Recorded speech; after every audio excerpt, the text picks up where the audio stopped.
Jeroma Parker, also known as Parker, and in today's video I will be answering a series of questions for my friend's YouTube channel. So I am 22 years old and I am from Antigua, a small island in the Caribbean. I moved to the United States when I was about 12, turning 13. And ever since I moved here, I was taking care of myself and my two cousins. I moved here, I was living with my aunt and my mom. She thought it was a good idea, but turns out it wasn't, because I was a Cinderella in my own story. My aunt kicked me out when I was about 16, turning 17 years old. So I was on my own from the age of 17 till now, which I'm 22. I had to figure things out by myself. I was undocumented. I didn't know how I was gonna get into college. I was just like, man, I gotta figure this stuff out. But thanks to a couple of people in my life who helped me out, helped me get into college, helped me get my papers, I'm okay now. There was a point in my life where I was homeless. I didn't have anyone to depend on, and I couldn't go back to Antigua because me and my mom wasn't speaking at the time. People would tell me, well, my aunt and other people would tell me she's this bad person, she's using me for money, she's taking advantage of me and stuff. And I believed, because I was young, and what else was I supposed to believe, you know what I mean? But fast forward now, I'm 22, I have my own apartment, thank God. And I currently work at the Bronx District Attorney's Office.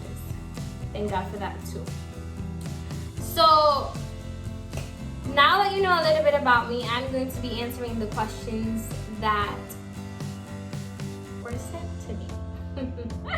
So the first question is, how was your transition from college into the workforce?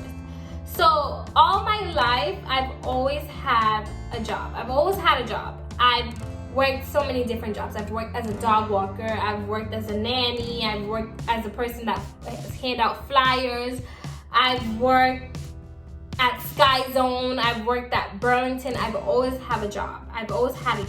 So when it was time for me to graduate college and get out there into the workforce, I wasn't scared. I just put in my application for a bunch of different jobs, and luckily the Bronx District Attorney's Office called me back.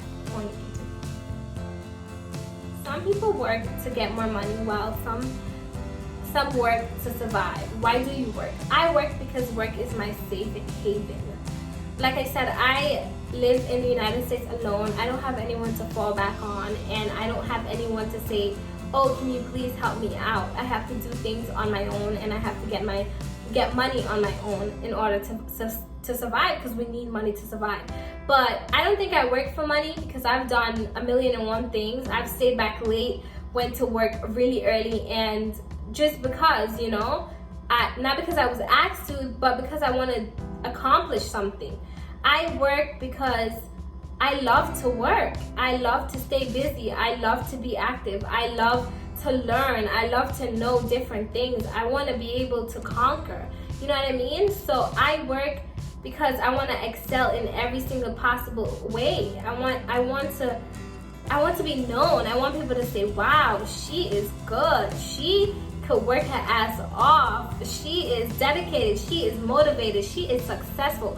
That's why I work. I work because I want to make a name for myself, and I want people to see me and respect me. I want to say she works hard and she gets a lot of respect because of that.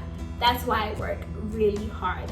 Don't get me wrong, money comes with the job, but I work, in my current position right now, I work 10 times harder than anybody else I know in that same position, because my grind isn't the same as your grind. I want to learn more. I want to be successful. I want, when my boss gets to higher places, he say, I want her to work for me.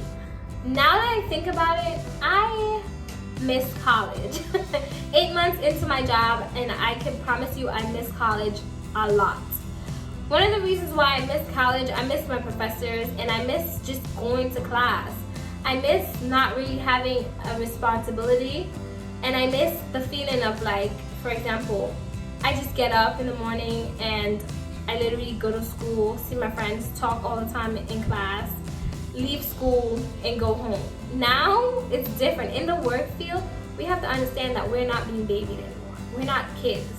We're looked at as if we're an adult, no matter how old. I started working at the Bronx DA when I was 21 years old, and I've been moving mountains ever since. And they test you to see how hard you work. They test you to see how hard you're motivated. And even in the interview process, when I interviewed for Sky Zone, there were only one person. When I interviewed for the Bronx DA, there were 5 people. I was like, what the hell? The hell? And luckily I got the job. And you can't go in there making jokes, laughing. No. At work, you have to take work seriously because you're getting paid. You're getting paid good money, well, decent money, to get the work done. You know what I mean? And one of the things that we also need to understand is just like, we have to be responsible. We can't go to work late. We can't be expected, oh, I didn't do it, she did it. If you're in a team, once a team fails, you're part of the team. You all fail, no matter who did it. So my transition from college to the work field, I felt like it was fun. It was hard, but then I didn't really let the hardship bring me down. Because there are things at my job that I don't really understand, but I ask 1,000,001 questions.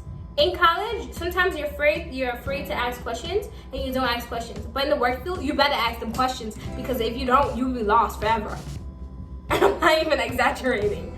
Like my boss, he would give me 1,000,001 things to do, and it's trial by fire.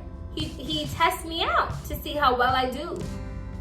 We can't, and one of the things that we really need to understand, we are 21, 22, 23, whatever, graduating college. We have to understand, no one, I repeat, no one is going to be there to hold our hand.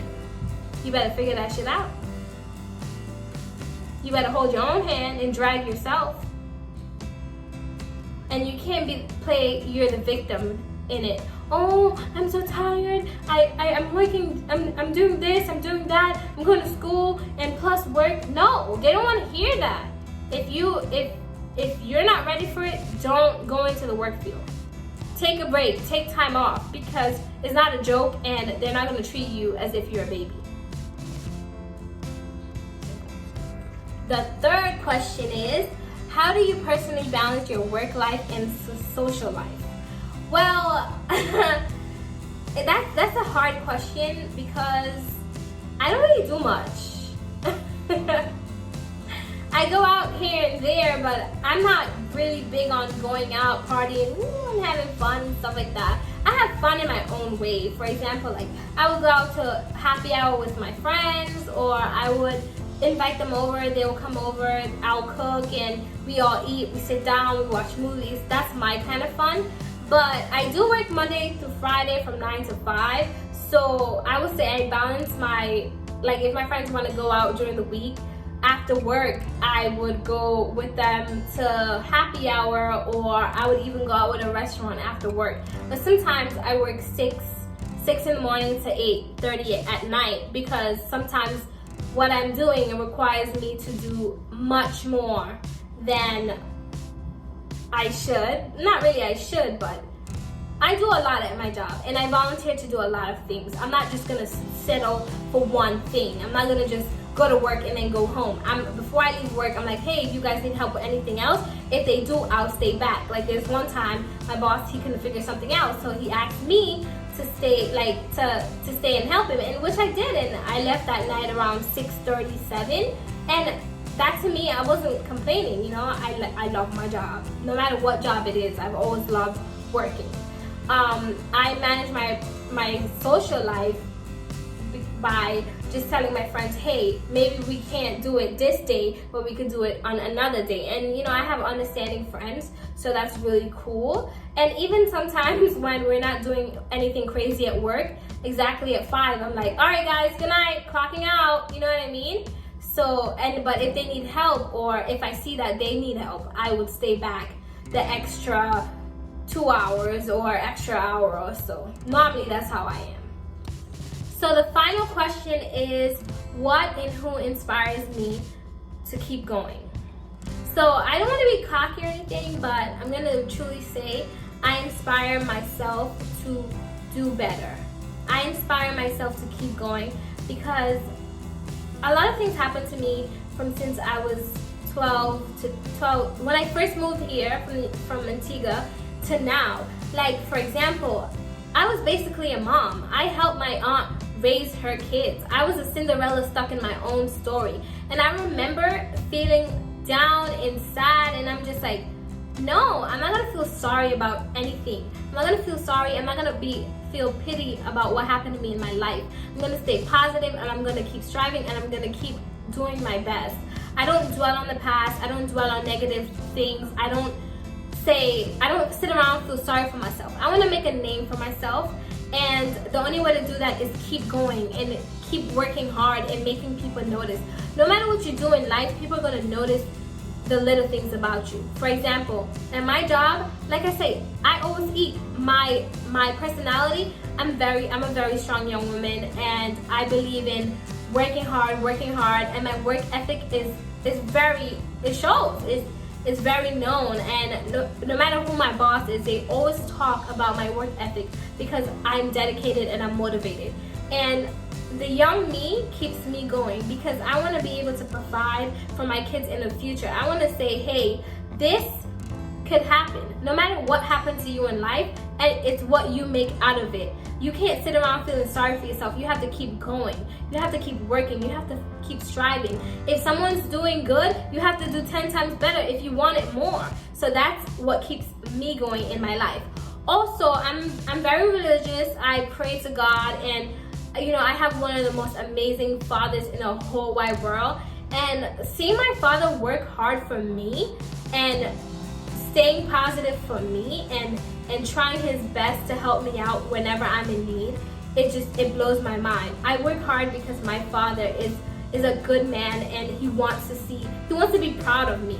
And I want to make my father proud. I want to make him a proud man because he made me a proud daughter. I like to brag and say, yeah, my dad, he's so smart. He's good at math. He likes this. He does that. I want my dad to be able to say, hey, my daughter, she's smart. She's going to law school. She's doing this. She's doing that. I'm currently in my process to law school, which is very, very, very hard. So, but I'm keep working on it. And just a little tip of advice: we're getting older. We're not getting any younger. We have to start opening our eyes and seeing what's right and what's wrong. We also have to understand, we have to own up to our own responsibilities. We can't sit around and feel sorry for ourselves because no one is going to wait on us. If you want to get paid and if you want to live a good life, a lavish life, not really lavish, but you want to be able to afford things for your kids in the future, you have to work hard. You have to stay dedicated. You can't just sit around and say, yeah, I'm going to do it later, or, oh, well, this affected me in the past. This is why I'm like that. A lot of things affect me in the past, but you know what? You just pick yourself up, you dust off, and you go about your business. Don't dwell on the past, because then you will never get anywhere. The past is the past for a reason. So get up, do better, you'll be fine, because I'm fine, and I'm alive, and I'm 22, and if I could do it, trust me, if I could do it, you could do it 10 times better. Just saying. Bye. Oh, I like to say thank you to Megan and her friend for making me a part of their video. You know what I'm saying? Thanks, guys. Bye.